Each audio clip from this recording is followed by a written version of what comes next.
A descoberta surpreendente. Após acompanharmos Kevin durante quase uma semana, começamos a imaginar se ele realmente agia de uma forma que o distinguia dos demais, ou se sua influência era apenas questão de popularidade.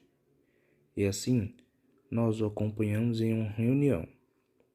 Kevin, seus colegas e chefes estavam escolhendo uma nova localização para o escritório. Mudariam para o outro lado da cidade, do estado ou do país. Os dois CEOs apresentaram argumentos para suas preferências e, como esperado, foram recebidos por perguntas detalhadas de toda a equipe. Nenhuma afirmativa vaga ficou sem explicação, nenhum raciocínio sem questionamento. Então Chris, o CEO, apresentou sua preferência, que era, ao mesmo tempo, potencialmente desastrosa e pouco aceita. Contudo, quando tentaram discordar ou ir contra Chris, ele reagiu mal. Como ele era o chefão, na verdade, não precisava intimidar ninguém para conseguir o que desejava. Porém, ele se tornou defensivo. Primeiro, ergueu a sobrancelha, depois o dedo, por fim, alterou a voz, apenas ligeiramente.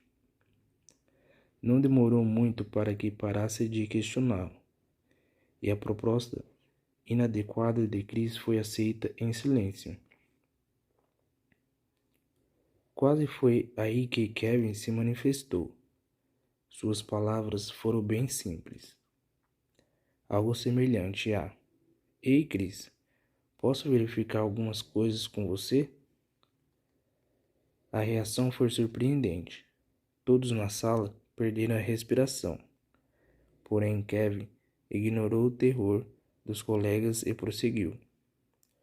Nos minutos seguintes, ele basicamente disse ao CEO que, pelo jeito, estava violando suas próprias diretrizes de tomada de decisão. Ele estava sutilmente usando o poder para mudar o escritório para sua cidade natal.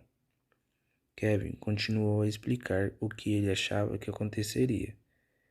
E quando terminou os primeiros minutos decisivos da conversa delicada, Chris ficou calado por alguns instantes e depois fez um gesto com a cabeça.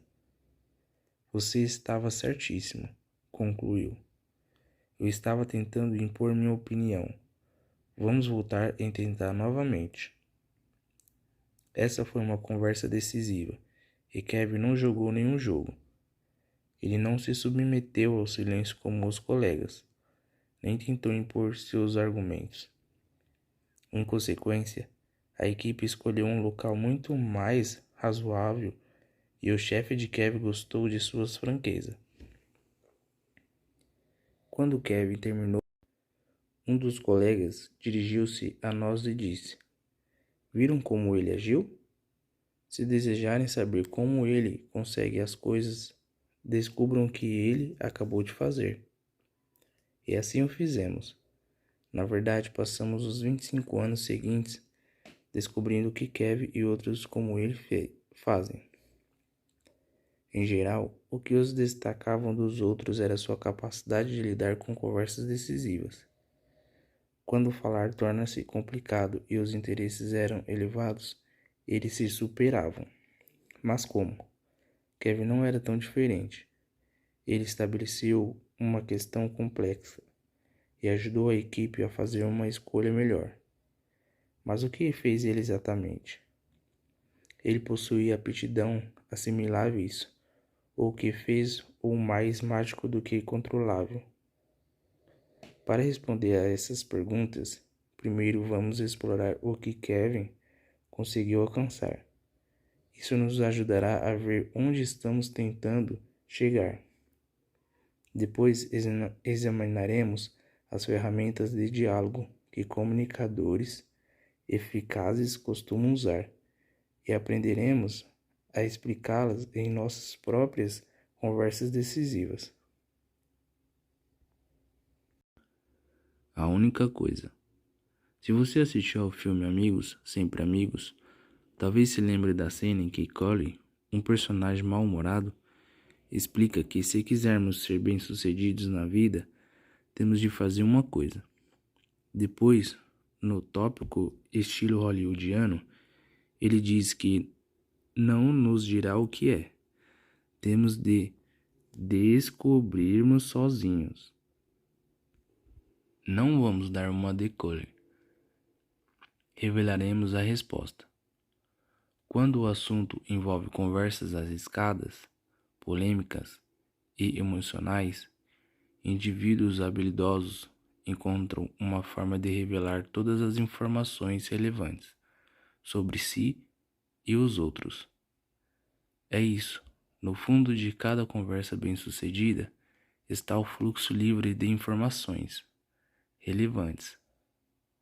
As pessoas expressam suas opiniões honestas e abertamente, revelam os sentimentos e articulam suas teorias, divulgam as suas opiniões com disposição e capacidade, mesmo quando são polêmicas ou um pouco aceitas.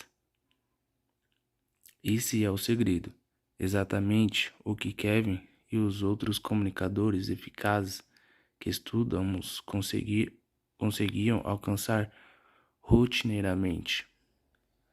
Agora coloquemos um rótulo nesse talento espetacular. Chama-se diálogo. Como o diálogo funciona? Apesar do fato de termos informado qual é a única coisa, ainda nos restam duas perguntas.